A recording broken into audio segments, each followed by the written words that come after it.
Today we're going to consider, should you go out into the deep blue ocean or should you battle with the five forces?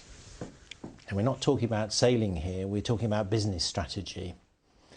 Now we've got some interesting research findings on this, and in the studio today we've got Andrew Burke to discuss this. Now Andrew, what have you found? Well, the first thing to notice here is that these aren't two theories. Essentially, both schools of thought feed off exactly the same model. What's different here is what they think is happening out there in the real world. The proponents of competitive strategy, largely going back to Porter, take the view that competition is the main issue that senior business managers ought to be addressing. That's the main challenge facing organizations.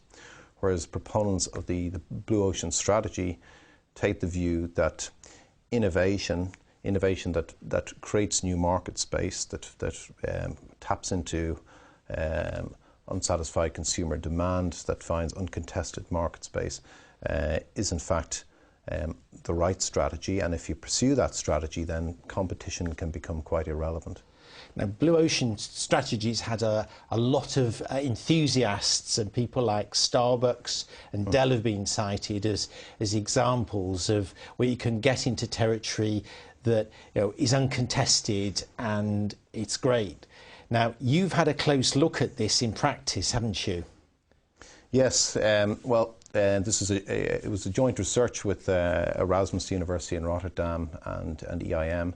And we decided to take a look at a market where both schools of thought had a reasonable chance of prevailing. So we took a look at the retail sector, and what we basically found in the retail sector is that to some extent neither school are correct on this issue. So I mean, let me deal first of all with the competitive strategy. I mean, if competitive strategy is right, then in the long term there should be a negative relationship between the number of firms in an industry and the profit levels. I mean, essentially that's the essence of the five forces. The more firms you have in there competing, then the lower the profitability.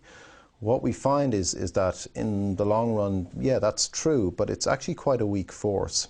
Put differently, it takes about 15 years for an industry to push an innovation's profits back down to a very basic level. So what that means is that the gains from innovation in an existing market are quite a lot more than previously supposed. So the implications of that is pay attention to your existing markets, squeeze the best out of that, and that can be pretty profitable.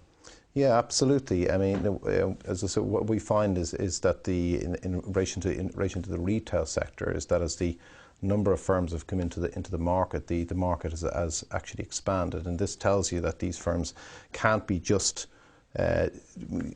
fulfilling a competition role. They're clearly fulfilling an entrepreneurial role in bringing innovation into the market, expanding the market in the process by drawing in more consumer expenditure and so on. So Andrew, where does that leave Blue Ocean Strategy? On the face of it, it sounds terribly attractive.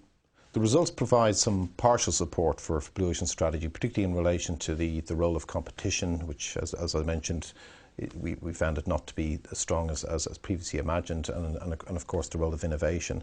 But right at the core of Blue Ocean Strategy is this view that you should find new market space and pioneer new markets. And in relation to that, I mean, and not just in terms of this study, but in terms of other research they've done in relation to that, is that you can actually see that in terms of pioneering new markets, it's often the followers that actually cash in terms of that form of strategy. And I think Microsoft in relation to the computer interface, iTunes in relation to portable music and so on. I mean, these companies were essentially followers and employed adaptive innovation in terms of these new markets. And I think therefore that puts a major question mark over Blue Ocean Strategy, is that yes, you do want to find new untapped market space, but do you want to be the pioneer in that market? Well, it's not so clear. In relation to this particular study about looking at the retail sector, well, predominantly this is about an existing market rather than a new market. And as you rightly point out, there's companies within that will renew it and so on. But if you look across the piece, and you can find the exceptions like Starbucks, but most of these firms are innovating in incremental stages, not huge, big, radical changes. And it's the net effect of that, the aggregating it all up, that leads to this positive effect. So the message is quite different in terms of Blue Ocean strategy. So give me a clear message that business managers can take away. Well, what the results indicate is that there are a lot more opportunities in existing markets than previously thought.